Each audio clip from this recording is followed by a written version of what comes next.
Good morning అండి. ఈరోజు మనం మాట్లాడుకునేది వైసీపీ 21 స్థానాల్లో ఈజీగా గెలవాలి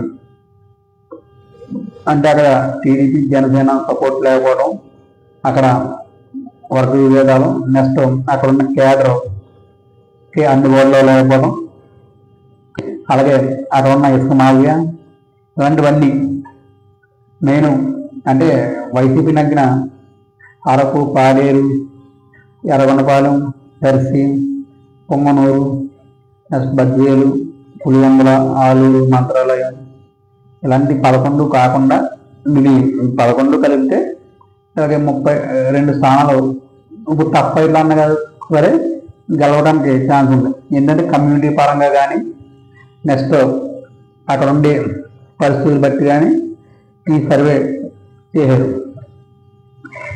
శ్రీకాకుళం గుండు శంకర్ గారు అక్కడ దమ్మన్ ప్రసాదరావు గారిని నిలబెడితే వైసీపీ రిజన్ పెట్టారు, కానీ వాళ్ళ అబ్బాయిని నిలబెడతారు అన్నట్టుగా ఊహాగానాలు. అక్కడ కూడా 100% ఓడిపోయే ఛాన్స్ ఉంది టీడీపీ. అలాగే పాలకొండ నిమ్మల జయకృష్ణ గారు ఆయన 10 టఫ్ ఫైట్లో నగ్గారు. ఈ రేపు ఎలక్షన్ జరిగితే అది కూడా జేఎస్పీ ఓడిపోయే ఛాన్స్ ఉంది. అలాగే నెల్లిమల్ల లోకం మాధవ్ గారికి అక్కడ టీడీపీ వరదని పట్టలేదు, ఇది కూడా మ్యాక్సిమం ఓడిపోయే ఛాన్స్. అంటే ఓడిపోవడం అంటే మరీ భారీ మ్యాచ్ అయితే కాదు, ఒక 5,000-6,000. ఈ 21 నియోజకవర్గాలు టఫ్ ఫైట్లోనే ఓడిపోతాయి, 5,000, 2,000, 3,000. అలాగే మాడుగుల బండారు సత్యనారాయణమూర్తి ఆయన కూడా టఫ్ ఫైట్లో గెలిచే అవకాశం లేదు. అలాగే తుని యనమల దివ్య గారు కూడా అక్కడ కూడా దాజెట్ రాజు గారు బలంగా నియోజకవర్గాల్లో విస్తృత పర్యటనలో ఇవన్నీ చేస్తున్నారు, అందుకని గెలిచే అవకాశం లేదు యనమల దివ్య గారు కూడా. అలాగే అనపతి నల్లమల్లె రామకృష్ణ అక్కడ రెడ్డి కమ్యూనిటీ ఉంది, అది వన్ సైడ్గా చేస్తే మాత్రం ఈయన కష్టం.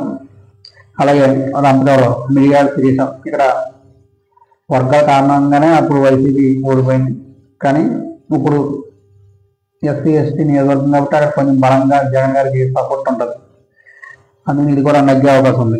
అలాగే చింతలపూడి రోషన్ కుమార్ గారు ఇది కూడా ఓడిపోవడానికి ఛాన్స్ ఉంది. మెయిన్ ఇక్కడ వర్గాలు టీడీపీలోనే 2-3 వర్గాలు ఉన్నాయి.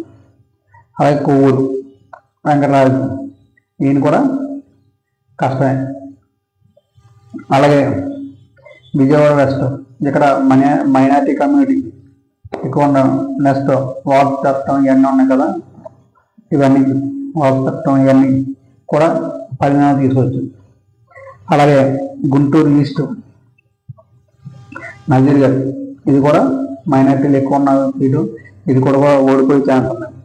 అలాగే సత్తెనపల్లి నరసరావుపేట చదవాల అరవింద్ బాబు గారు, నరసరావుపేట కన్నా లక్ష్మణ గారు ఈ 2 కూడా ఓడిపోవడానికి ఛాన్స్ ఉంది. అలాగే చీరాల మాలకొండ గారు అక్కడ ఈయన కూడా ఓడిపోవడానికి ఛాన్స్ ఉంది. అలాగే కందుకూరు ఇక్కడ ఇంటూరు నాయకుడు గారు ఆయన డైరెక్ట్ ఎదురులో మనీ తీసుకున్నారని డైరెక్ట్గా చేసి అందరికీ ఇది కూడా ఓడిపోవడానికి ఛాన్స్ ఉంది. అలాగే గిద్దలు ముత్యాల గారు ఇక్కడ అన్న రాంబాబు గారు పోటీ చేస్తే వైసీపీ నుంచి ఇది కూడా వైసీపీ గెలిచే అవకాశం ఉంది. అలాగే జమ్మలమూడి రాజమోహన్ రెడ్డి గారు ఇది కూడా వైసీపీ సుధీర్గాన్ని గెలిచే అవకాశం ఉంది. అలాగే నందికట్టుకూరు గిత్త జయసూర్య అక్కడ కూడా ఎక్కువగా వర్గ విభేదాల వలన అక్కడ కూడా టీడీపీ పోయే అవకాశం ఉంది. అలాగే